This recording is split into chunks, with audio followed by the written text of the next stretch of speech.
Hello and welcome to Culture Shark, a live stream about all things pop culture. I'm Final Monkey, And I'm Caleb.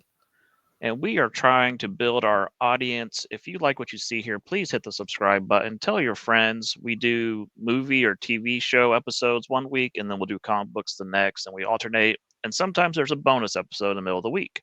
hmm So, again, hit that like button, comment down below, feed the algorithm, feed the beast. And The Beast. yeah, today we are talking about Tales from the Loop. 2 weeks ago, or maybe I don't know. Our schedule got a little wonky there, but a few weeks ago we watched Electric State on Netflix. That was based on the works of Simon Stollenhag. I think it's his name. Simon, yes, Stollenhag. Yes. He did some art books that have little sci-fi stories attached to it. So Electric State was based on one of those books. We had kind of mixed reaction to it. We thought it was just kind of mediocre. It was from the Russo brothers. Felt It felt very by the numbers Hollywood. Just it was like a more accurate Ready Player One. um, yeah. It just felt very manufactured and not a lot of soul to it. I guess would be what I would say to it. Not a lot of heart. which is hilarious because that's also my opinion on the next film that they're making. Yeah, But yeah, yeah. Avengers, we'll Doomsday get stuff. we'll get there at some point. Yeah, And we're I'll, we're actually so that's a good time to bring this up. We're actually going to do a bonus episode later this week where we discuss the casting announcement for Avengers Doomsday and what we think the plot is going to be for Doomsday and Secret Wars. So, yeah, that's the one where Thor gets beat up by Devastator, and then Lex Luthor makes a clone of Thor, right? yeah, Ragnarok the Yeah. clone. Yeah, and there's a spear or something. I don't know. So Tales from the Loop is on Amazon Prime. It is a 8 episode, I guess, series. I wanted to Yeah. call it mini series, but it's a series. It Uh, Yeah, go ahead. I was what I was about to say was, and this might be showing my hand a little early, but I've been watching Amazon Prime a lot more lately. As far as like, I've always loved Reacher, Jack Ryan, the Alex Cross show is great. Um, we always put like HBO and FX Hulu, especially with our picks for best TV of last year. I'd go ahead and throw up Amazon as well. I know that people don't like Rings of Power. I can't speak to that. I've never seen it. But at least as far as I've seen, Amazon does pretty well with television as well. And they also just fired. I don't know her name, but the lady that was largely responsible for Rings of Power, just as they are they the ones doing James Bond next? Um, Yes. so maybe that's a good sign for James Bond. Yeah. So Tales from the Loop is a 8 episode series based on Simon Stollenhag's work, where this is a town in Ohio uh, where they have built. I guess it's a particle accelerator. They don't really explain what it is. The Loop, this facility that's underground that is doing experiments, Yeah, and they live in Central City and yeah, the fast guy. Not that kind of particle accelerator. Go ahead. Keep going. yeah, yeah. Uh, so this is just kind of the series is largely focuses on one family, though we do have some episodes dealing with others. The Willard family. The grandfather runs the Loop facility, and we Played largely by Jonathan Price. yes, and we largely focus on his son and their family. This is kind of the series is basically it's kind of coming of age type stories, just dealing with different subjects like life and love and death and aging and those sorts of things, but with a little sci-fi twist. Yeah, I had a question for you because at first it becomes more than this at first. Um, it does become more, uh, but or do you watch shows like this that are Amazon actually does one called Electric Dreams based off of Philip K. Dick stories. Obviously, there's Black Mirror, which there's a new season coming out here in a couple months. These anthology sci-fi shows. I've watched a lot of Twilight Zone, Alfred Hitchcock Presents. I've seen some of Black Mirror, um, and I think Black Mirror is very similar, but Black Mirror deals more with what's the word I'm looking for? The pain and agony caused by technology, the dark side of technology. Where whereas Kind this of. whereas this felt more like it was dealing with this is life. It sucks sometimes, but this is life, and growing up and dealing with challenges and that Yeah. that sort of thing.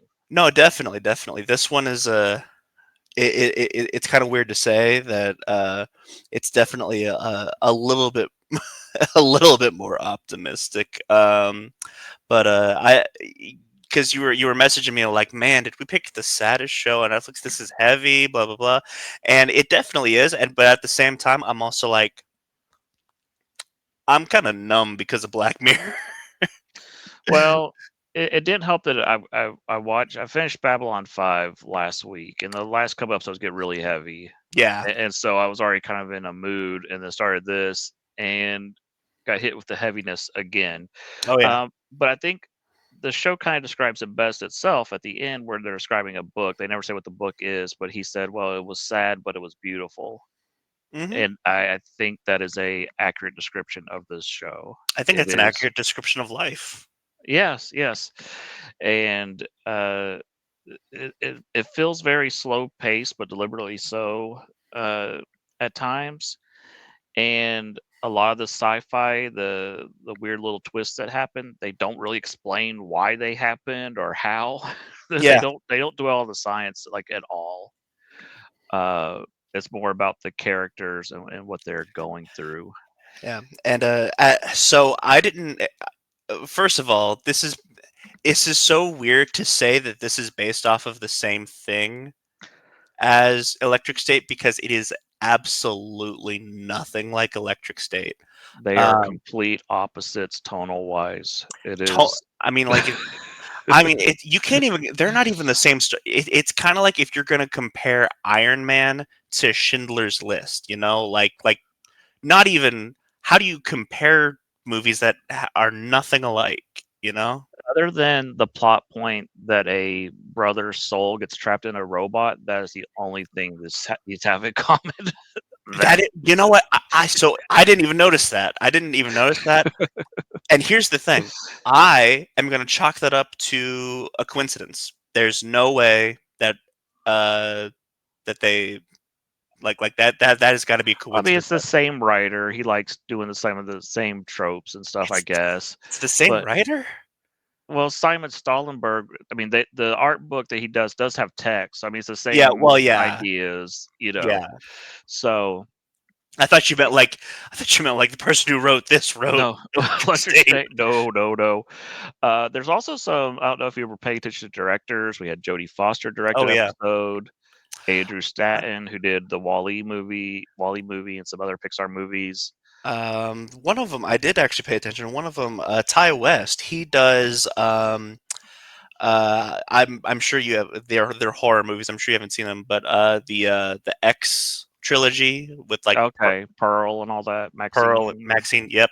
So Yeah. he directed the so Jodie Foster does the finale. Ty Mhm. West did the penultimate episode. So I think that's all we can really say without getting into spoilers. Like I said, it's very much coming of age type stories dealing with Well, things you deal with in life. we can definitely say this. What did you think of it, and would you recommend someone watch it? Yeah, I would recommend it. I would say know what you're getting into. This where Electric State has like a Hollywood happy ending, you may not get that here. This is more of a life ending. It's yeah. I mean, I will say one thing. uh Um, I may say don't know what you're getting into, honestly, because I didn't. I clearly had no idea what I was getting into because I was just like, okay, so this Like is. I said, it's a little slow paced and it's gonna be sad at times. Mm, So if you don't like sad, avoid it. But um, and I. I would say it's not for children. Mm-hmm. Um, Which the oh, first couple oh yeah. episodes you're gonna be like, oh yeah, this is for children. Then you're like, oh wait, this is not for children. No, you know what's the weirdest thing? I will, we'll get to that when we get into it. But um, what was I about to say? Uh, at first, did you kind of think that this was kind of like, though loosely connected anthology episodes? That's kind of the vibe I was getting at first. It seemed like it was going in a loop at first, and then it stopped, then it started up again. On like they would have a background character in each episode, and then the next episode would be about that background character. Yep. And they did that for the first like 4 episodes, and then it stopped, and then it kind of started up again. So it's like going in weird loops. But Which. I feel like a couple episodes maybe got out of order, and that's why it started messing up the loops. Like I think 6 was supposed to be before 5, but these things happen when you're sometimes episodes are ready before other episodes, so they got to get them out on time and blah blah blah. So I don't know the production history of the show. I'm just Mhm. speculating. So, Yeah. but yeah, Um, I liked it. It's know what you well, I don't know what you're getting into, but it's gonna be a gut punch at times. I'm just gonna warn you. So, hmm. Uh, but yeah, I, otherwise I, I do I think recommend it if you like sci-fi. And again, don't expect like hard sci-fi where they're gonna explain everything because they don't. here's the way it, I would here's the way I would it, recommend it. it's kind of like magic that way. It's kind of like don't worry about it. It's Yeah, almost yeah, magical definitely. the stuff that's happening. So I see what you mean by know what you're getting into. I will say this: if you don't like episode 2, the show's not for you. Yeah, yeah, I'd say yeah. I think that's the one. Yeah, you kind of start tonally seeing where this is kind of going. Although I was hoping for that Hollywood happy ending and did not get that Hollywood happy ending. So, all right, so we're gonna get into spoilers now. So I think we've said enough that you can make your own decision whether you want to watch this or not. Hmm. So, like I said earlier, this is about the Willard family, and what kind of threw me for a loop at first is the grandfather is narrating it at the beginning. So I thought, oh, that's a safe character, and he's not.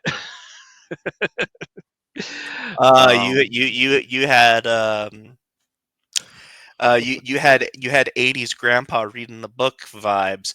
I got grandpa's in charge of the whole company. Oh no vibes.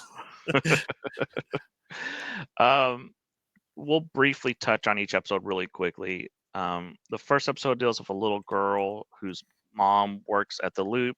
The mom takes something from the loop, and then the mom and the house disappear. And the little girl can't find her mom. And we find out that the little girl has somehow jumped forward in time and is actually Loretta, the mother of the Willard family. And there's just some screwy time loops going on. It's a lot about being a mother and when you let your career get in the way of family and how that affects your kids and that sort of thing. Yeah. If I'm being completely honest, I'll go ahead and, show my hand. I think the first episode was my favorite. I also think it's the most standalone anyway. Sure, sure. Which Yeah, obviously you want your first episode to be standalone, but like honestly, it's not like there's going to be a cliffhanger or anything. You could watch the first episode. It's a complete project. right. And the last episode actually kind of loops back to the first episode again. They kind Right. of one of the things they did in the It's like first two poetry. It episodes, rhymes.